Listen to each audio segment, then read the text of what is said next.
So this piece here, and again, this tool uses Microsoft's Power BI. It's a product from Microsoft. It develops dashboards. I've got a full-time Power BI person in my team, and we just crunch away at dashboards sort of all day, every day with that individual trying to help clients. So this is about 5.5 months worth of blood, sweat, and tears.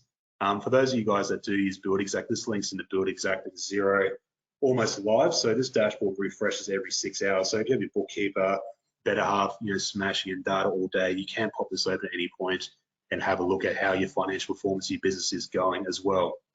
Now, the reason why we sort of created this is I think Buildxact is amazing upstream. The takeoffs and the quoting and all the rest of it is excellent. The guys in the US are pumping heaps of money into the usability, the user interface, and all that. But as soon as you sort of go downstream and when you turn it from a quote into a job, which is the bit that I care about, the CFO advisory, once the rubber hits the road and go, right, well, we've got a 600K build, we want to build it for 500, we want to keep 100, we want to defend that 100 as best we can. Just the visibility out of Buildxact isn't that great, and even the work in progress piece isn't that great out of it in the background too, without knocking it too much. So we're trying to commercially lens the data that's in there, because if you have really good data, this dashboard works really well. I mean, we try and commercially lens it so you can go, right, how much money am I actually making at a given point in time? So it isn't as powerful as, I guess, having like a strong business advisor or coach in the background like Kurt or someone like me, and there are a couple of us out there, but it does sort of, shine the spotlight on the business so you can work out where the holes are and where the bleeds are and where the upside is as well, and you can sort of go a level deeper than that. So this dashboard here, I mean, it's in alpha stage. We're releasing it to builders slowly. There'll be a QR code, which I'll flash up a little bit later on, but we aren't releasing this to mass market just yet. We're just trying to find a couple of builders, or, quite a few builders actually, if we can, to sort of release it one by one and get a little bit of feedback on it. But I'll jump into the detail anyway, because I know everyone's busy here. But essentially, this is really portable. You can get it on your phone, tablet, PC. Again, refreshes every 6 hours. The first 3 tabs here are all Xero, and I won't go into too much detail now, but the idea of it is that it's very portable, a couple of clicks. I might show you this really quickly anyway, how this works. There's a bit of a dynamic P&L here. You can pop this open, and you can go right click, drill, it'll take you to the transactions. And then if you click on that there, it'll actually take you to the link in Xero. So within a couple of clicks, you can drill down really quickly. You can select any month, quarter, period, and all the data will refresh. But I think for everyone on the line today, we'll probably just go to the Buildxact side of it, and I guess the commercial lensing piece as well. So bear with me here, just while I take you on a journey just with what this means and why this piece is so important. So this builder here has 3 jobs on the go, and for those of you using Buildxact, I mean, this will translate to build a trend. Even though you can't use this data in build a trend, the philosophy is exactly the same, and this is where you need to hammer down, sort of pull your business under the microscope here. But this builder has 3 jobs on the go. This is the planned profit or the quoted profit they want to make. So this job's going to make 120. This job we want to make 160, 182. This column here is the money maker. So to be honest, when I'm sort of sitting down with clients, I'm talking about the build and what's going on. If they say, hey, look, I've got a fence installed, should be costing 20K. It's coming at $20,000, 200. Look, to be honest, I couldn't care. Let's move on. But if we sort of sit down and go, hey, this fence is 20 is coming at 32, or something else, that overspend of 12 grand appears in this column, and that's the bit I care about. So whether you're spending under or over, this isn't what you spent. This is where your profit's eating away, and it's eroding this. Because if it comes, again, if the retaining walls come in at 10, and you quote at 10, that won't move. But it's coming at 12, you've lost 2K of that profit, and that's the really, really, really important piece. So hoping to make 463. We chewed away 98 grand worth of profit. We're now seeing a 365,000 as of the last few hours. These are all our margins, and this is our margin slip. And with some of the stuff that I do, I like having numbers and graphs. This is how much you're planning to make. This one's actually gone up in profit, 182. We've managed to save some money, contingencies or swapping out materials, whatever it happens to be. Now making 187. This one's starting to cook. This one here, holy crap, let's go have a look at that one. And this is how much profit we're planning to make as of essentially right now. So coming into this a level deeper, we go to the Buildxact side. So with this tool, this all live links to Buildxact. There's no spreadsheets or anything you pull in or out or anything like that at all. So it is all live linked. I'll just bring up one of these projects here and just sort of talk through quickly.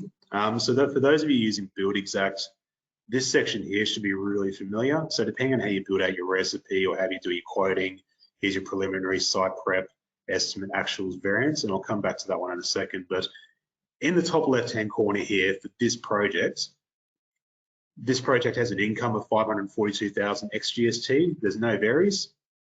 There's $421,000 worth of costs. So we're hoping to make 120K out of this, or 22 cents on the dollar that we generate out of this, or 22% gross profit. Now, if you come across to the right-hand side, we can see we've built out the entire $542,000 to the client. So there's nothing yet to invoice.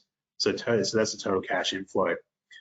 Scrolling on further down, this costs incurred here, this is what we spent to date, $477,000. As you can see here, there's $421,000. So you as a builder might look at this currently and go, oh, Jesus, I hope that's everything. And if you don't have a strong purchase order process in place, you want to look at the $477,000 plus the 5 or 6 others and go, Jesus, I hope that's it. But it gets worse than that. So out of that $477,000, this builder has overspent $101,000 of that. And then on top of that as well, there's still 44 grand yet to come in on top of that. So this here is the number that I care about most, which is critical, because when you fast forward over here to the profit protection, we're planning to make 120. We've torn up 100. Now we're only going to make 19 grand, or given away 84% of our profit. So now we're sitting at 19, and this is our new GP, which is not very fun at all, to be absolutely honest. And then when we come back here, the costs yet to spend, if those additional costs come in, so in this example here, we have the swimming pool and hard landscaping, which hasn't been done yet. If the swimming pool and hard landscaping comes in at exactly 31,000, that number there won't get worse. Not good for cash flow, but that number there won't get worse because we're trying to pull the profit under the microscope. But if it comes in at 32, that's going to get $1,000 worse, and that's the bit that I care about and that builders should care about the most. Scheduling, all that's important, but particularly from a profit protection piece, what is the money that I'm tearing up here? And that's the thing we want to pull under the microscope. So when you pop over to the right, here we go, well, if we go top to bottom, here's the estimates, here's the actuals, and again, this is all directly from Buildxact. We can see here in the preliminaries, we'll pop this out, some home warranty insurance. We thought we were going to spend 6,500. It's coming at 7. We've torn up 400. So that 400 comes out of here. And then as you go top to bottom, you can sort of see where all that's landing. So this project is cooking a little bit in the background, or quite a fair bit. And you can pop these open as live linked. And if you click on any of these, it'll take you direct to Buildxact. So within a couple of clicks, you can sort of see projects where they're up to. You want to keep that one under the microscope all the time, daily, even if you can, especially if bookkeepers push in data daily. This will update daily. And then down the bottom, you go, oh, geez, what's yet to come in? You're basically trying to look for anything that has blanks. And you come down to the bottom right-hand corner here, swimming pool and hard landscaping. I've got an estimate in here, but no actuals. Oh, Jesus, okay. So I've still got to spend another $44,000 here because I can see there's gaps there.